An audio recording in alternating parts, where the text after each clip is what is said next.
conditions here are favorable for wildfires. There's the cat that's coming out right now. That welcoming attitude is why the Austin man is missed by so many. Well, here in North Austin, you'll see noticeably fewer tents set up with people living here. Reporting live in downtown Austin, Melanie Torrey, CBS Austin News.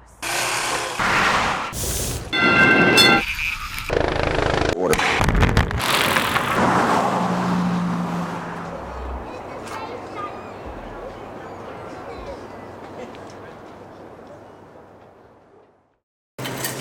It's kind of like a guessing game. Julia Allen has ditched dairy. Instead, she's doing her homework. It's a lot of reading labels. On all these non-dairy, plant-based options. DHA, I don't know exactly what that is. Omega-3s, I would have to look that up. Vitamin B12, I know that's good for you in some way. It's easy to see why the hunt for a milk alternative can be bewildering. What about this one? What are the ingredients? Okay, let me research. Julia finally picked a pea-based milk, but admits I don't even know what is actually in this milk. what dietitians know is that there are a lot of confused shoppers.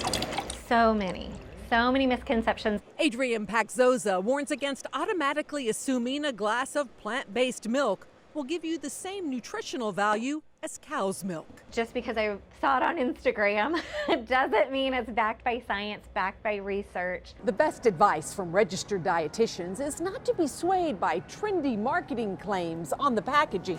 Milk substitutes can be sneaky sources of added sugars, so it's important to check labels before you swap out a dairy-based option for a plant-based one. The plant-based milks are not equal. Registered dietitian Natalie Butler warns of a wide range in terms of calories, saturated fat, protein, and added sugars. Many plant-based milks also contain gums to create that milk-like consistency, but they can also upset stomachs. It can feel like a big struggle to try to determine the best plant-based milk for you because that aisle is so huge now. And every type of non-dairy milk has different pros and cons. Oat milk is high in sugar and calories. Almond milk is low in calories, but also low in protein. Rice milk also doesn't have much protein, but it's a good choice for people with allergies. On the other hand, soy is a common food allergy, but experts say soy milk is nutritionally the best milk alternative.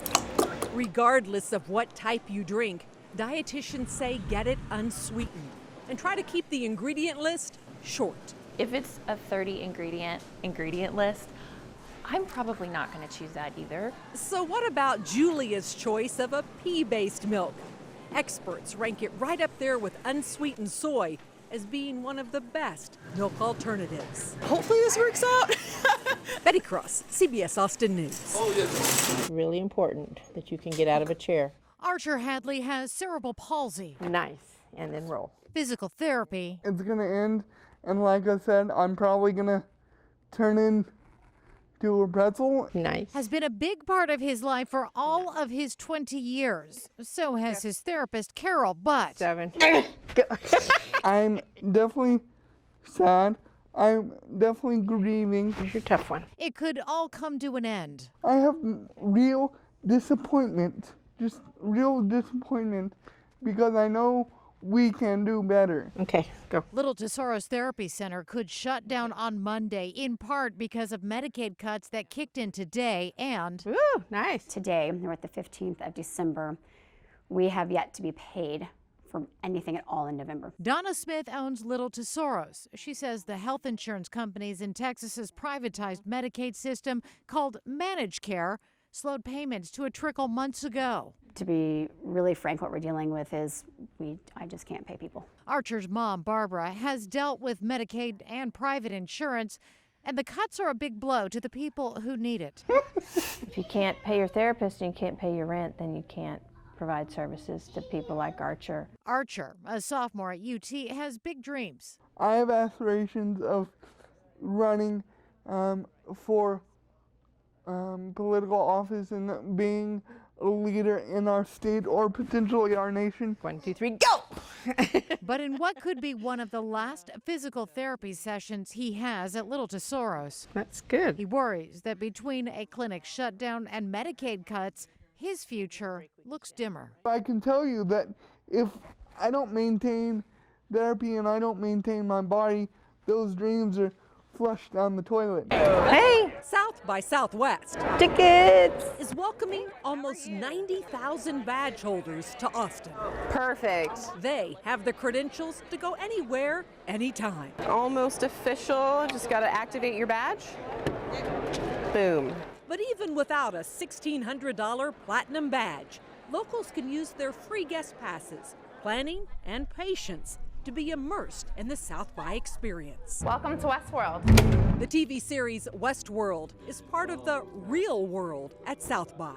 Hey, they're handsome. Many of the townsfolk are badge holders, No badge, nothing. but not Lindsay Clem. I had to stand in the standby line after 3 failed attempts to get in a reservation. The standby line got her into the most sought-after experience at the festival. But she says there are other ways to enjoy it without spending a cent. You can get a local guest pass that lets you into certain events, but a lot of other events you can just RSVP and you don't need anything to show up. Ready Player One is the other hot ticket at South by, but there's a good chance if you get in line, you'll get transported inside. This immersive experience rewinds and takes guests back to the 80s, the heyday of arcade games like Donkey Kong.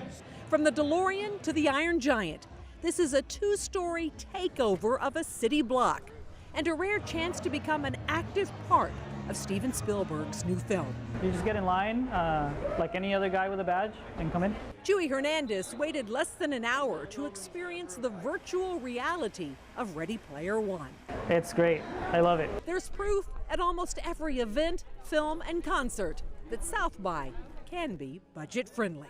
This is really cool. I want to meet a cowboy and get lost in the town. Betty Cross, CBS Austin News. Shoneman sat down with Queller about his struggle to pick up a guitar and his big return to the music scene.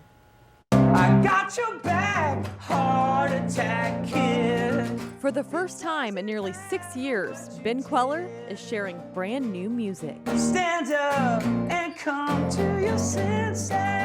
I'm almost like starting over in a lot of ways. You know, I've been gone for so long. The reason behind his abrupt departure from the music scene, It's kind of horrible. only recently shared publicly. 2, 3, 4. Queller says a vacation to New Mexico nearly killed his entire family. We stayed in a little cabin, and in the middle of the night, my wife Liz got up and said, Ben, get up. Something's horribly wrong.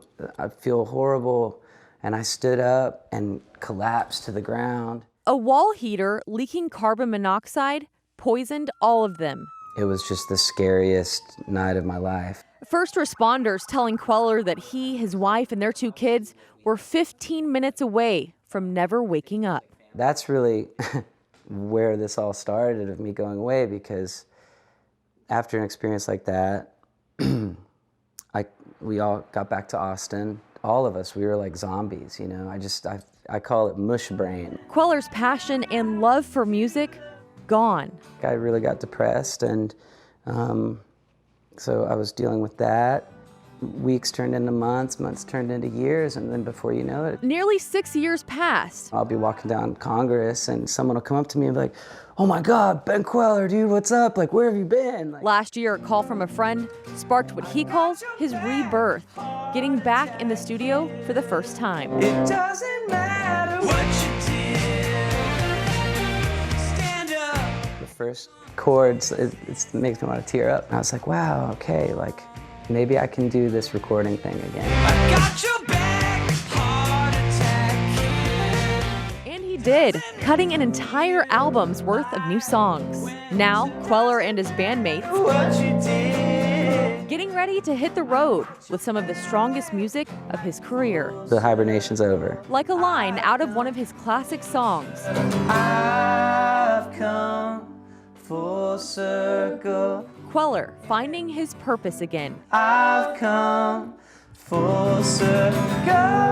In Austin, Courtney Shoneman, CBS Austin News.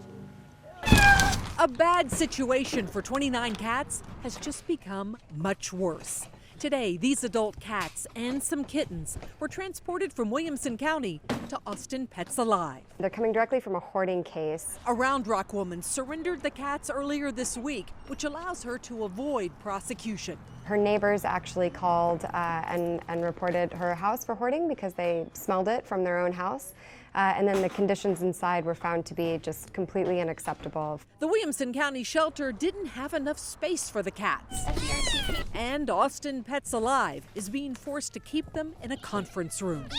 We have set up this pseudo adoption center, this emergency adoption center in our large conference room because our shelter is full, both for cats and for dogs. Here we go. Krista Waltrip hoped the cats could be adopted quickly.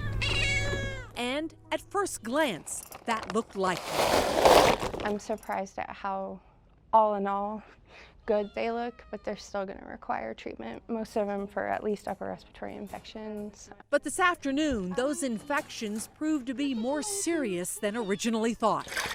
The cats were put in quarantine after tests revealed they have calicivirus, a respiratory infection that can be deadly. It can spread quickly among cats being hoarded. You're starved for attention, and you're often starved of medical care as well. For now, none of these cats can be fostered or adopted. And care that was expected to cost around $5,000 has at least doubled. A fundraiser is being set up to help all the cats recover and have a chance to eventually find a new home. He's got a very loud purr. Betty Cross, CBS Austin News.